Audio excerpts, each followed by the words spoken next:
하나님께서 우리에게 주시는 말씀 함께 읽도록 하겠습니다. 신약성경 히브리서 9장 11절부터 22절까지 말씀입니다.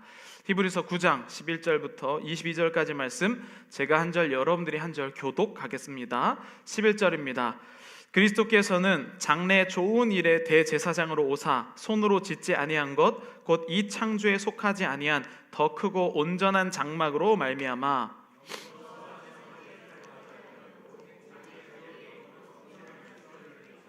단번에 성소에 들어가셨느니라. 염소와 황소의 피와 및 암송아지의 죄를 부정한 자에게 뿌려 그 육체를 정결하게 하여 거룩하게 하거든.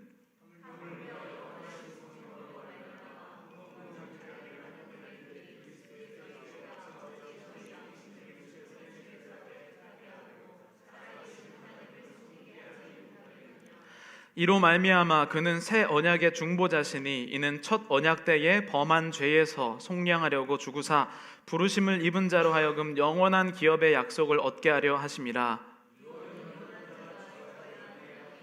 유언은 그 사람이 죽은 후에야 유효한즉 유언한 자가 살아있는 동안에는 효력이 없느니라. 모세가 율법대로 모든 계명을 온 백성에게 말한 후에 송아지와 염소의 피, 물과 붉은 양털과 우슬초를 취하여 그 두루마리와 온 백성에게 뿌리며 또한 이와 같이 피를 장막과 섬기는 일에 쓰는 모든 그릇에 뿌렸느니라. 피 흘림이 없은즉 사함이 없느니라. 아멘. 네, 히브리서 강의 제 21번째 히브리서 9장 11절부터 22절까지 이 제목은 왜 피일까라는 제목으로 함께 말씀을 나누기를 원합니다. 여러분들 혹시 그 순풍산부인과라고 들어보셨나요? 한국에서 했었던 시트콤이죠. 순풍산부인과. 거기에 주인공을 보면 오지명 씨, 선우용녀 씨 이렇게 부부이고요. 자세히 보시면 그 오지명 씨가 순풍산부인과의 의사예요. 그렇죠? 근데 이 산부인과는요, 혹시 그 오지명 씨가 어떠한 병을 앓고 계신지 아시는 분 계시는지 모르겠습니다. 그분이 바로 피공포증을 갖고 계세요. 의사인데 피공포증을 갖고 있어요. 그래서 분만을 못해요. 오지명 씨는 분만을 못하시고 그래서 불임 시술만 하는 거의 클리닉에 가까운 게 순풍산부인과입니다. 참 웃기죠. 의사인데 피를 못 봐서 이제 불임이나 난임 클리닉으로 하고 있는 그게 바로 순풍산부인과였거든요. 오늘날에는 피라고 하면 이렇게 사람들이 혐오하는 그러한 느낌을 많이 갖습니다. 젊은 사람들에는 그래서 그것을 피공포증이라고 부를 정도로 피를 보는 것을 어려워하는 분들이 계시죠. 그런데 이 성경을 보면요, 피를 굉장히 많이 이야기를 합니다. 그래서 오늘날에는 이렇게 피공포증이 있는데 그것 말고 조금 더 세련되고 멋진 표현으로 이것을 하면 어떨까라는 생각이 들기도 하죠. 그런데 성경은 생각보다 피가 많이 나와 있기 때문에 도대체 이 피에 대해서 우리가 제대로 알지 못하면 하나님의 사랑을 제대로 알 수 없는 지경까지 이르게 됩니다. 여러분들은 이 피를 어떻게 생각하시나요? 교회에 처음 오신 분, 아니면 교회를 오래 다녔지만 이 예수님의 피에 대해서 명확하게 모르시는 분들은요, 이 예수님의 피를 마치 그 당시에 하나님 말고도 다른 이방신을 섬기는 사람들도 제사를 드렸으니까 그냥 신의 대상만 다를 뿐 똑같은 모양의 피다라고 생각을 하시는 분들이 많이 계신 것 같아요. 그런데 정말로 성경에서 말하는 피가 그냥 대상만 다를 뿐 이방신들과 드리는 그 제사의 피와 똑같은 피인가? 이 부분에 대해서 여러분들은 어떻게 생각하십니까? 이것을 우리가 잘 이해할 수 있을 때 예수 그리스도의 사랑, 하나님의 사랑이 온전히 전해진다는 것이죠. 피에 대해서 자꾸 교회가 이야기하니까 조금 덜 발전된 종교, 미개한 종교, 옛날에 우리나라도 보면 뭐 구슬하거나 아니면 조금 더 하등한 종교, 고등 종교 이하 발전하기 이전의 종교를 보면 또 피를 굉장히 많이 사용하거든요. 그래서 기독교가 아직도 그러한 내용이 남아있는 줄 알고 있는 분들이 많이 계십니다. 성경에서는 어떻게 이야기할까요? 기독교인들은 이것에 대해서 많은 오해를 받았습니다. 초대교회는 어떤 오해를 받았냐면 처음에 이 세례를 할 때 정말로 자기는 지금 삶에서 죽은 거다라고 표현했기 때문에 죽을 장소인 모든 옷을 다 벗고 세례를 받았어요. 그러다 보니까 외부에서 기독교를 봤을 때 옷을 다 벗고 세례를 받으니까 저 음탕한 종교다라는 오해를 그 당시에 받았죠. 또 다른 오해는 성찬식을 할 때 초대교회는 매번 모이진 않았지만 이제 비밀로 모이기 시작하면서부터 성찬식을 하면서 사람들이 이런 이야기를 하지 않습니까? 사람의 살과 피를 먹는다. 그래서 인육을 먹는 종교다라고 하는 오해를 받았죠. 그러니까 오늘날로 보면 그런 오해가 없도록 피 말고 조금 더 세련된 것을 우리가 설명하면 어떨까라는 생각이 들 수가 있습니다. 그런데 여러분, 기독교는 피 없이는 설명이 될 수가 없습니다. 그런데 그 피가 세상 사람들이 말하는 피와는 다른 피다라는 것이죠. 오늘 본문 히브리서 9장 11절 12절에 이렇게 얘기합니다. 그리스도께서는 장래 좋은 일에 대제사장에 오사 손으로 짓지 아니한 것 곧 이 창조에 속하지 아니한 더 크고 온전한 장막으로 말미암아 염소와 송아지의 피로 하지 아니하고 오직 자기의 피로 영원한 속죄를 이루사 단번에 성소에 들어가셨느니라.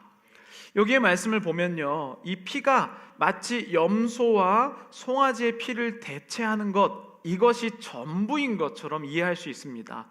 그런데 예수님의 피는 염소와 송아지 피, 그것을 상징하긴 하지만 이것이 전부가 아닙니다. 엄청난 하나님의 계획 중에 염소와 송아지의 피는 한 부분일 것이죠. 그래서 이 제사는 모양만 있을 뿐 실제는 아닙니다. 실체가 아니죠.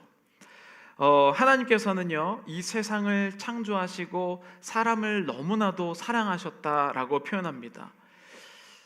제가 이제 예전에 저희 교회에 처음 왔을 때, 지금은 저희가 1부, 2부 예배 형태가 달라서 지금 2부는 이렇게 돼 있지만 예전에는 성가대 자리가 1부, 2부 똑같이 그대로 있었죠. 근데 제가 처음에 금요 기도회를 저희 교회에 왔는데 앞에 앉고 싶어서 여기에 있는 성가대 자리에 앉았었거든요.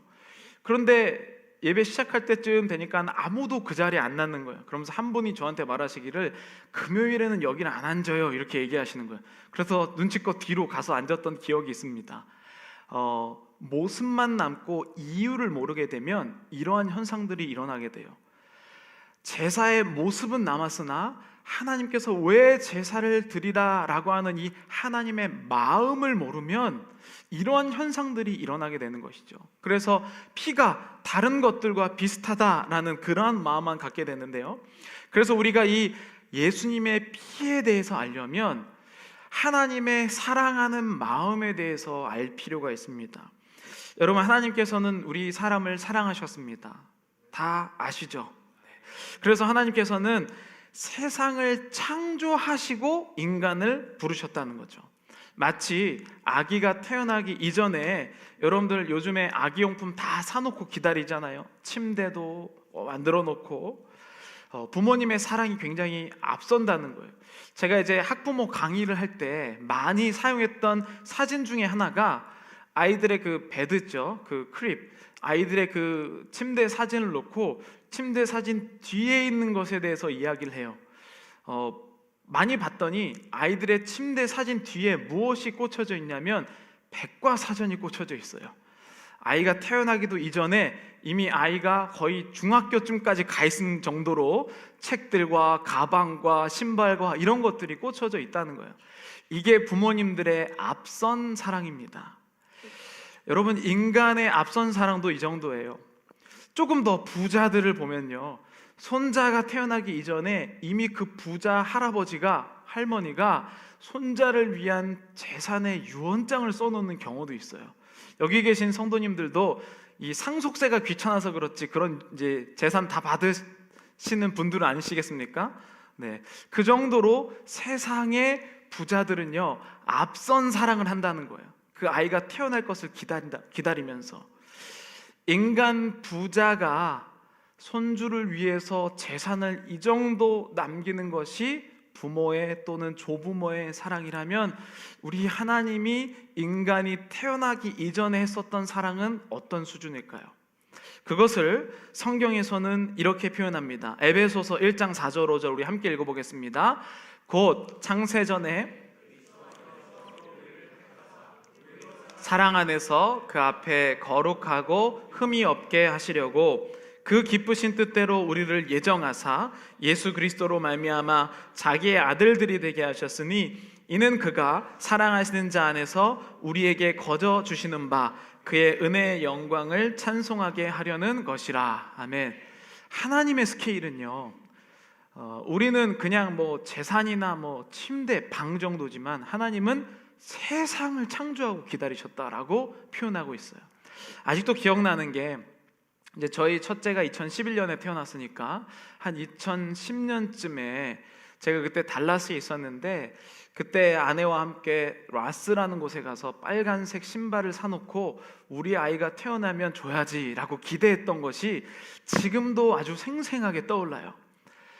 그때 제가 가난한 이 아버지로서 해줄 수 있는 게 그때 학교 기숙사에 있어서 그 이제 돔 딘한테 가갖고 나 아이 태어나니까 원베드에서 투베드로 옮겨달라. 그래서 투베드로 옮기고 어떤 목사님이 이제 자기 아이들 다 컸다고 주셨던 그 침대 그거를 갖다 놓고 뭐 여러 가지 준비해 놓고 기다렸던 게 생각이 납니다. 저도 그 정도로 준비했지만 하나님께서는 사람을 만드시고 사람을 사랑하기 위해서 온 우주라는 방을 만드시고 우리를 이 땅으로 불러주셨다는 거죠. 하나님의 스케일이 이 정도로 큽니다. 하나님의 사랑이 이 정도로 크다는 거예요. 지금 여러분들이 함께 옆에 계시고 예배하고 있는 이 존재가 이 정도로 하나님이 사랑하셔서 부른 존재라는 거예요. 한번 옆에 사람들에게 축복하시죠. 하나님이 사랑하십니다. 네.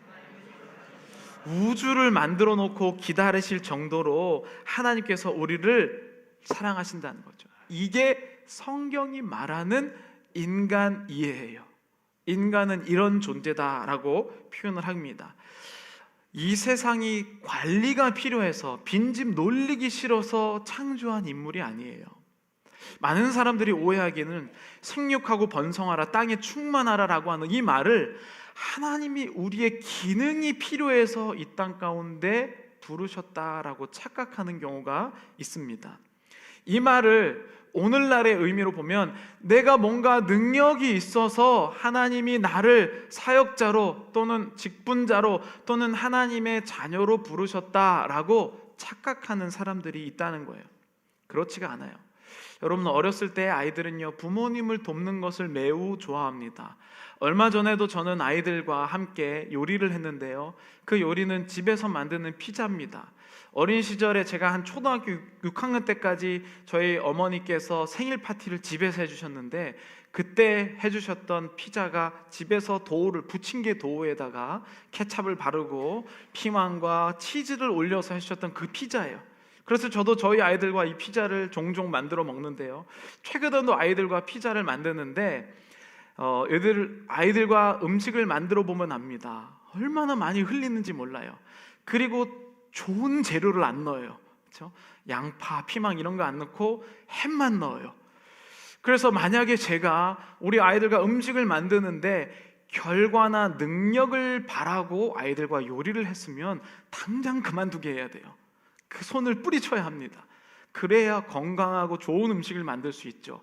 그러나 저는 그 아이들의 실력과 결과, 음식의 맛을 따지려는 게 아니라 부모로서 이 아이들과 함께 음식을 만드는 게 좋은 거거든요. 하나님이 만약에 생육하고 번성하여 땅에 충만하라, 땅을 다스리라고 하는 것을 만약에 오늘날 우리의 관점으로 봤으면 다 탈락입니다. 다 그냥 집에 가셔. 다 지옥에 그냥 우리는 떨어질 거예요. 하나님께서 우리를 사랑하시는 것은 그 함께하는 순간이 너무나도 기쁘고 사랑스러워서 우리를 이 땅에 생육하고 번성하여 땅에 충만하며 이 땅을 다스리라라고 부르셨다는 것이죠. 여러분, 우리 하나님께서 기억하신 음식의 맛은 훌륭한 셰프의 맛이 아니에요.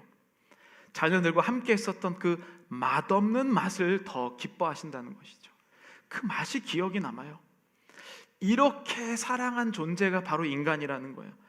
그러나 여러분, 모든 것을 다 준비해놓고 세상이 흑암과 공허함으로 있었다는 사실을 인간은 알까요? 모른다는 거예요. 이렇게 아무것도 없던 장소에서 하나님이 세상을 창조했던 것을 인간은 보지 못했습니다. 알지 못해요.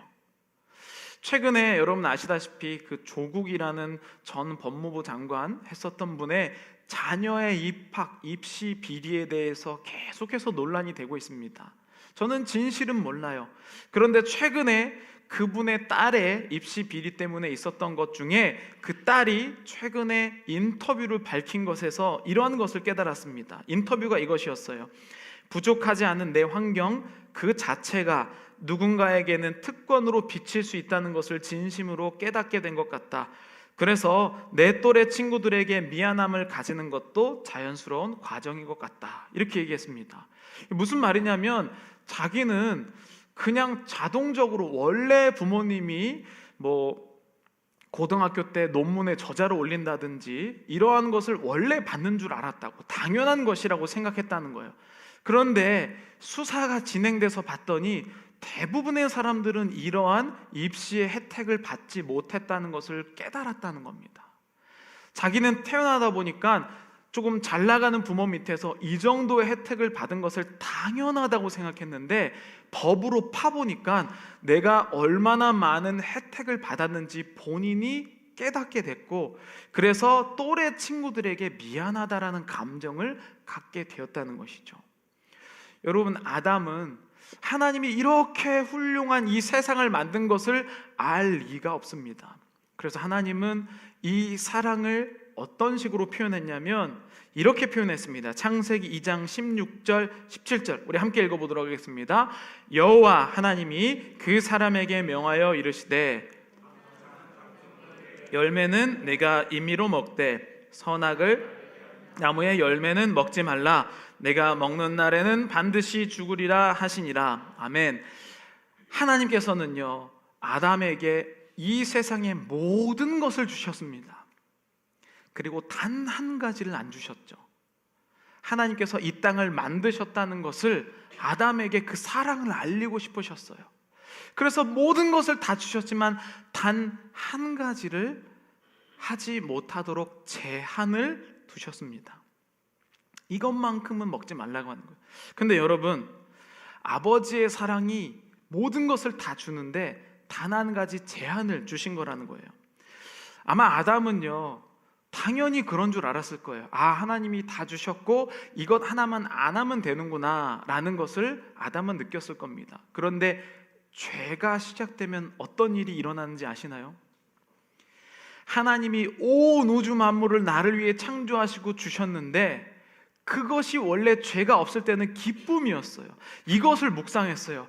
와, 하나님이 태양도 주시고 물도 주시고 모든 것을 주셨구나라고 했는데 죄가 딱 들어가면서부터 어떤 생각이 드신지 아시나요? 안 주는 것에 대해서 묵상하기 시작하는 겁니다.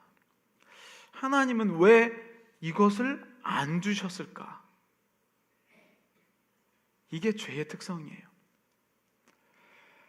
여러분들은 어떠십니까? 여러분들의 인생을 돌아봤을 때 하나님이 주신 게 얼마나 많은지 깨달아지시나요? 제가 아까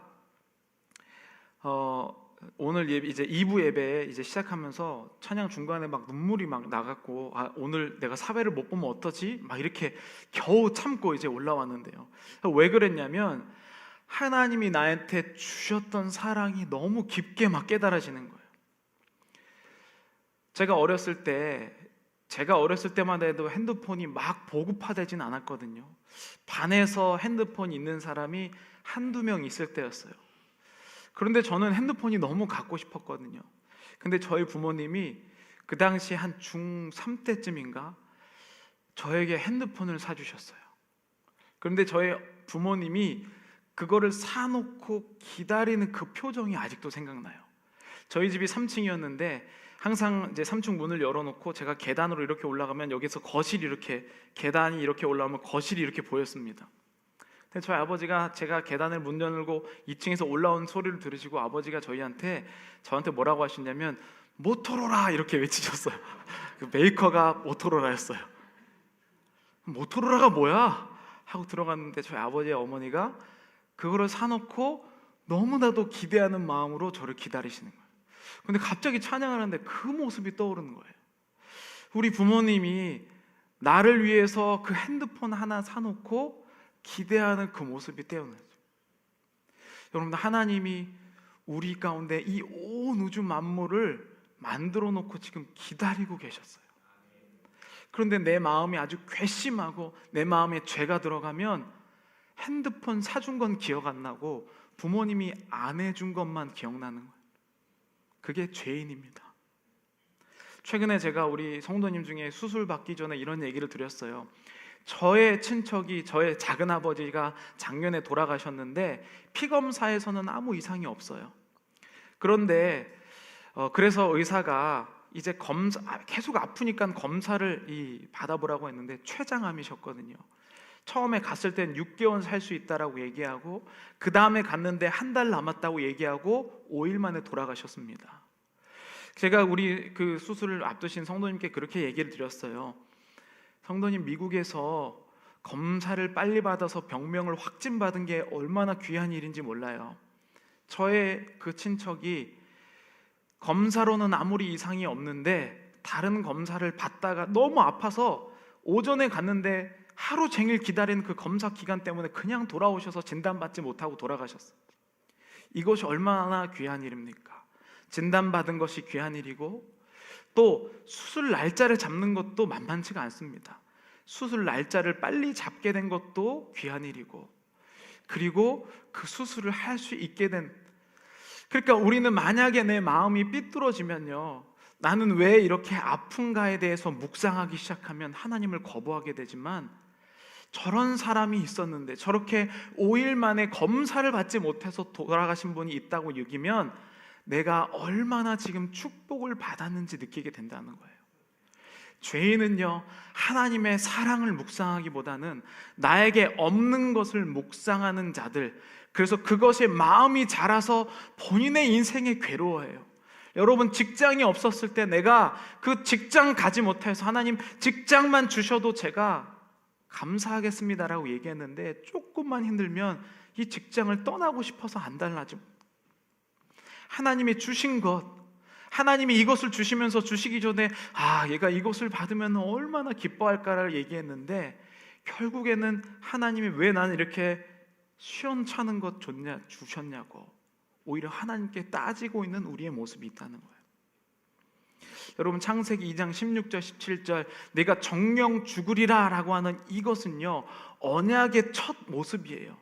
언약, 즉 계약이라고 하는 것은요, 그냥 할 수가 없어요. 하나님이 온 세상의 것을 주실 때에 계약을, 이 모든 것을 주시려면 반드시 무언가를 걸어야 합니다. 하나님이 이 세상을 전부를 다 주시기를 원했는데 단 한 가지, 그래서 정말로 지키기 쉬운 건 이거 열매 하나만 먹지 말라고 하는 거였어요. 그런데 그것을 먹으면서 계약은 곧 죽음을 걸었다는 거죠. 정령 죽으리라. 죽음의 그 피 흘림. 결국은 인간은 하나님이 주신 것보단 안 주신 것을 묵상하면서 죄인이 돼서 이 계약이, 첫 번째 계약이 끝나고 말았습니다. 그리고 그 결과 창세기 3장 24절에서 이렇게 됐죠. 함께 읽어보겠습니다. 이같이 하나님이 그 사람을 쫓아내시고 에덴 동산 동쪽에 그룹들과 두루 도는 불칼을 두어 생명나무의 길을 지키게 하시니라. 아멘. 여러분, 이 계약의 결과는 결국엔 죽음일 수밖에 없어요. 여기에 보면 불칼을 두어 생명나무의 길을 지키게 하시니라. 인간은 원래 하나님께서 만드셨을 때 하나님의 형상을 본받았기 때문에 죽음을 모르는 자였어요. 그런데 하나님과의 계약이 깨지고 정령 죽으리라 라고 하는 그 계약 때문에 인간은 모든 것을 다 빼앗기고 결국에는 에덴 동산에서 쫓겨나게 되죠. 계약이 파기됩니다. 어떤 사람은 이렇게 물어요. 아니, 하나님이 그렇게 말씀으로 창조하실 거면 또 말씀 한마디에서 그 인간 다시 그냥 처음으로 돌려놓으면 되지 않을까? 이런 이야기를 합니다. 그런데 여러분, 이것은 하나님의 말씀의 능력을 굉장히 무시하고 공의의 하나님에 대해서 잘 모르는 이야기입니다. 이것에 대한 좋은 예가 있죠. 어떤 판사의 아들이 자동차 스피드를 걸렸어요. 그래서 그 스피드 딱지인데 너무 많이 오버하게 되면 바로 재판에 가게 되지 않습니까? 그 정도로 걸리게 됐어요. 그래서 이 법정에, 이 코트에 가 있는데 딱 들어오는데 그 판사가 바로 자기의 아버지신 거예요. 그래서 이 아들은 아버지시니까 잘 됐다, 좀 봐주겠지, 이런 생각을 가졌습니다. 그래서 이 재판의 순대로 이름이 무엇입니까? 라고 물어봤는데 이 아들은 분위기 파악을 못하고 아버지 저예요 라고 얘기했는데 이름을 대세요 라고 얘기해서 조금 불편한 마음으로 이름을 이야기합니다. 그리고 주소를 물어봅니다. 그러니까 이 아들은 아직도 상황 파악을 못하고 우리 같은 집에 살잖아요 라고 얘기했지만 아버지는 주소를 대라고 이야기를 해요. 그래서 아들은 아버지가 판사로서 지금 나를 대하고 있는구나 라고 하면서 굉장히 섭섭한 마음을 가지고 그 판결을 기다립니다. 그 판결은 벌금 5,000불이 나왔어요. 그래서 이 아들이 너무나도 상처를 많이 받아서, 아니 아버지가 어떻게 나한테 이렇게 벌금 이렇게 많이 줄 수 있는가 라고 상처를 받습니다. 근데 아버지가 이제 판사가 땅땅땅 때리고 끝나요. 그리고 법복을 벗고 아버지로서 그 아들에게 다가갑니다. 아들아, 너무 지나치다고 생각하니? 나는 이 나라의 질서와 법을 지켜야 될 법관인데 내 아들이라고 사사로운 인정에 끌려 법을 어길 수가 있겠냐? 라고 질문을 하시고 그 아버지가 벌금 5,000불을 대신 내주십니다. 이게 아버지, 이게 모든 세상을 만드신, 세상의 법칙을 만드신 하나님의 공의로움에 비슷한 예라는 거예요. 하나님의 말씀으로 세상을 창조하셨는데 본인 스스로 그 말씀을 어기면 더 이상 하나님은 말씀이 아니라 그냥 루머죠. 번복될 수 있다는 겁니다. 그래서 하나님은 어쩔 수 없이 그 인간을 죽일 수밖에 없었습니다. 창세기에서 조금 더 지나면 아브라함의 이야기가 나오죠. 아브라함, 우리가 지난번에 얘기했지만 얼마나 그 아브라함이 하나님의 말씀을 많이 어겼습니까? 그럼에도 불구하고 하나님은 그를 믿음의 조상으로 만들어 주셨어요. 창세기 15장 6절에 보면 이렇게 나옵니다. 아브라함이 여호와를 믿으니 여호와께서 이를 그의 의로 여기시고 또 그에게 이르시되 나는 이 땅을 내게 주어 소유를 삼게 하려고 너를 갈대아인의 우르에서 이끌어낸 여호와니라. 그가 이르되 주 여호와여, 내가 이 땅을 소유로 받을 것을 무엇으로 알리이까? 여호와께서 그에게 이르시되 나를 위하여 3년 된 암소와 3년 된 암염소와 3년 된 숫양과 산 비둘기와 집 비둘기 새끼를 가져올지라. 아브라함이 그 모든 것을 가져다가 그 중간 것을 쪼개고 그 쪼갠 것을 마주 대하여 놓고 그 새는 쪼개지 아니하였으며 솔개가 그 사체 위에 내릴 때에는 아브라함이 쫓았더라. 아브라함인 아직도 아브라함이 아니고 아브람 때입니다. 그때 하나님이 이 사람을 어떻게 계약의 당사자로 이끌어 주셨냐면 여호와를 믿으니에요. 어차피 아담으로부터 계약이 깨졌고 어차피 계약을 지킬 수 없는 그런 존재, 걸 것이 없는, 보증을 설 것이 없는 존재이기 때문에 하나님은 무엇으로 보증을 삼으셨냐면 여호와를 믿는 것 하나로 계약을 할 수 있는 테이블에 올려놓으셨어요. 여호와를 믿으니 여호와께서 이를 그의 의로 여겼어요. 그게 우리입니다. 내가 무언가 했다고 자랑할 수가 없어요. 그러면서 이 아브라함이 그래도 여호와께 물어가면 내가 어떠한 복을 받을지 어떻게 압니까? 라고 했을 때 하나님께서 보여주신 게 우리가 알고 있는 계약의 눈으로 볼 수 있는 모습이었어요. 그 눈으로 볼 수 있는 이 계약을 원어로 바리트라고 표현해요. 바리트. 베리트라고 하는 이 단어는요, 원래는 이 바라라고 하는 자르다라고 하는 원어에서 온 단어예요. 여러분도 아시다시피 이 계약을 할 때 이 계약이 목숨을 건 계약이라는 것을 의미하면서 아까 여기에 보는 것은 3년 된 암염소 이런 동물을 데려다가 둘로 쪼개고 그 피를 보게 되죠. 그 둘로 쪼개고 그 쪼갠 사이를 계약한 두 사람이 왔다 갔다 합니다. 무엇입니까? 내가 만약에 이 계약을 어겼을 땐 이 동물처럼 피를 흘리고 반으로 쪼개져 버릴 것이다 라고 하는 목숨을 건 모습을 지금 창세기 15장에서 하나님께서 보여주고 계신다는 거예요. 그런데 여러분, 인간은 걸 게 없어요. 그래서 예수 그리스도의 피라는 것은 이 계약에 쓰인 피를 의미한다는 겁니다. 언약이 파기되면 누군가는 이 쪼개져서 죽어야 이 언약이 끝난다는 거죠. 그런데 이 언약이 깨지고 맙니다. 그런데 여러분, 세상에서 말하는 이방신의 제사와 하나님의 피가 다르다는 점이 바로 이 부분이에요. 하나님께서는 자기의 피를 흘리신 거예요. 희생의 피. 근데 이방신을 섬기는 그 제사의 피는 어떤 피인지 아세요? 사람의 피를 흘려야 돼요. 우리가 알고 있는 그 열정적인 이방신을 위한 제사 중에 하나가 이 바알신을 섬기는 450명의 그 제사장들과 대결 아니겠습니까?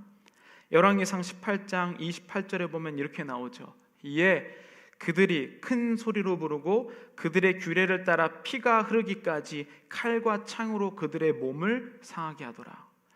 세상 사람들이 말하는 제사의 피는 자기가 피를 많이 흘릴수록 신이 더 많은 이야기를 들어주는 것을 의미해요. 작은 제사면 피 쬐끔 흘려서 내놓는 거고요. 더 중요한 일이면 칼로 몸을 다 찢어서 몸이 만신창이까지 자기가 뭔가를 희생해야지 그 신이 받아준단 말이에요.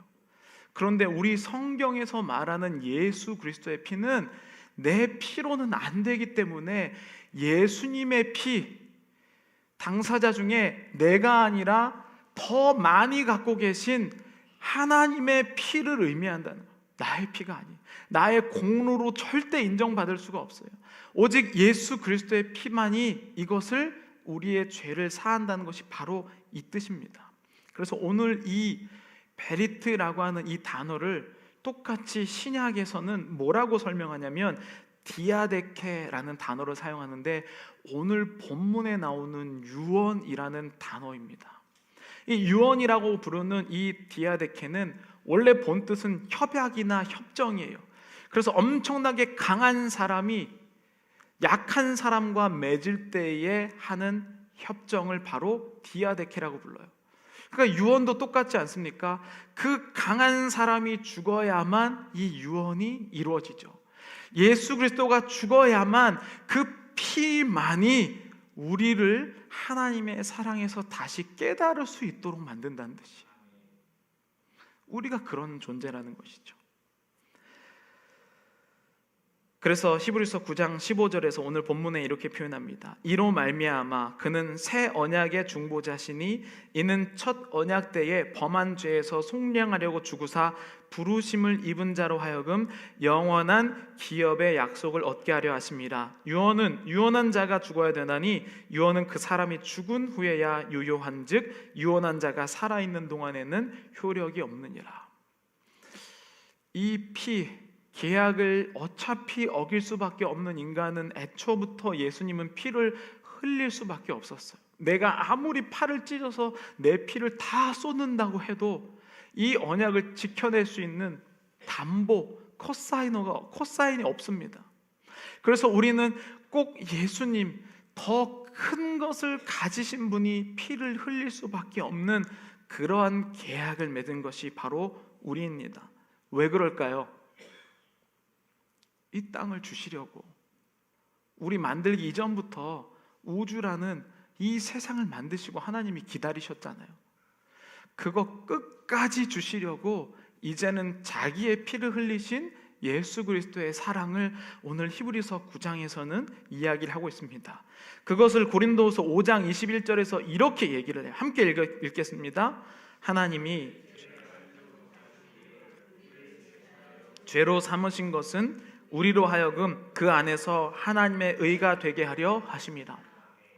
창세기 15장 6절, 아브라함이 여호와를 믿음에 그를 의롭게 여기셨다는 것과 똑같지 않나요? 그게 우리가 받은 사랑이에요. 여전히 자격이 안 됩니다. 여전히 나는 아무것도 아니에요. 여전히 만약에 순서대로 하나님을 구원한다라고 이야기하면 저도 탈락입니다.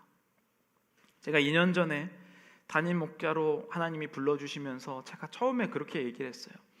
하나님께서 자격 없는 자의 모범을 삼으시려고 나를 부르셨다라고 그렇게 표현합니다.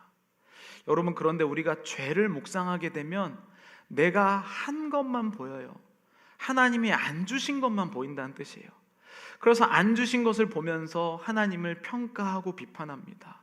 그것을 성경에서는 정죄한다라고 표현하죠.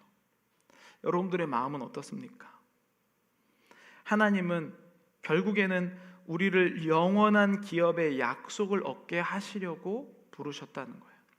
여러분, 제가 오늘 2부 예배 때 찬양하면서 막 눈물이 나고 마음이 너무나도 감동되었을 때 어떤 마음이 들었는지 아세요? 순풍산부인과에 오지명이 불쌍한 거예요. 왜 그런지 아세요? 여러분, 의사가 피를 못 본 만큼 불행한 것이 어디 있어요? 그런데 그만큼 그런 사람을 보면서도 안타까움과 사랑하는 마음이, 실존 인물이 아닐지라도 하나님 아버지의 사랑이 나한테 깨달아지니까 그 사람의 아픔이 나한테 들어오는 거거든요. 그것을 바로 예수님의 피라고 부릅니다. 이방신의 제사는 내 피가 자랑하는 것이 이방신의 피예요. 그러나 예수 그리스도의 피는 손해보는 피입니다. 그것을 성경에서는 이야기하고 있어요. 예수님을 믿게 되면 손해보는 것이 곧 내가 받은 사랑이다. 예수님의 손해 때문에 내가 구원받았다는 것을 안 느낄 수가 없어요. 그 나를 사랑하기 위해서 기다리셨던 우리 부모님, 나를 위해 준비하고 기다리셨던 하나님의 그 사랑, 여러분들은 그 사랑을 느껴지십니까? 이 사랑이 느껴지면요, 다른 사람을 결코 판단할 수가 없어요. 긍휼한 마음이 막 넘쳐납니다. 여러분들은 왜 누군가를 미워하시나요? 직장에서 또는 가정에서 또는 교회 안에서 우리가 누군가를 미워할 수밖에 없는 이유는 하나님이 안 주신 그 하나를 묵상하기 때문입니다. 그것이 나에게 마음속에서 커져서 결국에는 내가 판단하는 자의 자리에 일어나는 것이죠. 제가 최근에 봤었던 이샘물 선교사라는 분이 또 어떤 TV 프로그램에 나오셨어요. 근데 그분이요, 아버지가 중2 때 돌아가셨대요. 근데 중2 때 돌아가셨는데 자기가 노래를 잘해서 성악을 전공하게 됩니다. 근데 이 사람들이 주변에서 막 도와주셔서 가난하고 힘든데도 성악을 하게 되는데, 노래를 입시를 볼 때 잘 못해서 삼수를 하게 돼요. 근데 삼수를 해서 마지막 이제 이 실기를 보게 되는데, 그때 아마 실기도 잘 못 봤는데 그분이 합격을 하게 됩니다. 그러면서 이분의 신앙 안에는 와, 하나님이 나한테 정말로 좋은 것 주시는구나 라는 그러한 마음만 있었어요. 마치 하나님을 이방 제사장, 내가 좋고 내가 실력이 있으니까 하나님이 나를 사랑해 주신다는 마음을 갖고 살았던 것이죠. 그래서 하나님이 그래, 내가 이 받은 사랑을 누군가에게 주어야겠다라는 그 마음을 갖고 선교사가 됩니다. 그리고 이분이 결혼을 하고 이슬람 지역으로 선교를 가게 돼요. 그런데 그 이슬람 지역에서 태어난 이 자녀가 희귀병에 걸립니다. 희귀병에 걸려서 이분이 이렇게 기도해요. 하나님, 왜 나한테 이런 일이 생기나요? 하나님은 여지껏 나한테 좋은 것만 주셨는데 왜 내가 선교지까지 와서 희생하고 헌신하는데 내 자녀가 원인도 알 수 없는, 누구도 고칠 수도 없는 희귀병에 걸리게 됩니까? 라고 하나님께 원망을 하게 됩니다.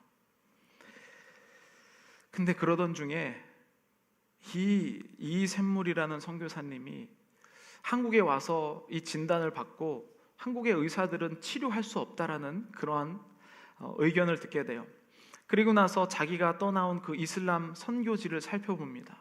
그 선교지를 살펴봤더니 이슬람권에서는요, 장애가 있는 아이는 그냥 버려진대요. 그냥 죽인답니다. 그러면서 하나님이 그 아이들을 보게 하신 거예요. 그 아이들이 그냥 버려지는 그 아이들을 보면서 내가 그 이슬람 땅의 고아원, 이 부족한 아이들을 함께 사는 곳을 만들어야겠구나. 그래서 그 자녀가 어차피 치료를 못 받기 때문에 그 희귀병을 가진 아이를 데리고 이슬람에 가서 고아원, 그 장애를 가진 아이들과 이 자기의 장애를 가진 그 자녀를 함께 기르는. 그런데 1년 지나지 않아서 그 자녀가 죽게 돼요. 그리고 그때 둘째가 태어났는데 둘째도 조금 있다가 똑같은 희귀병이 걸린다는 것을 이 선교사님이 알게 됩니다. 여러분, 만약에 이분이 예수님의 보혈의 피가 손에 버신 것이라는 것을 몰랐다면 함께 죽었을 거예요.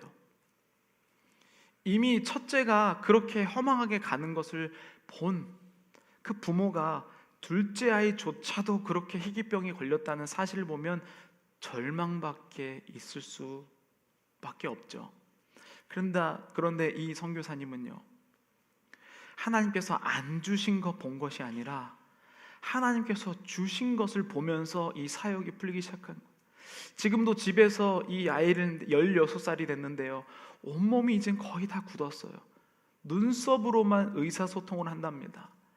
그런데도 불구하고 그 아이가 자기 이야기를 가지고 TV에 나간다니까 기뻐하는 모습을 보면서 이 아이를 보면서 이 선교사님이 감동을 받으셔요.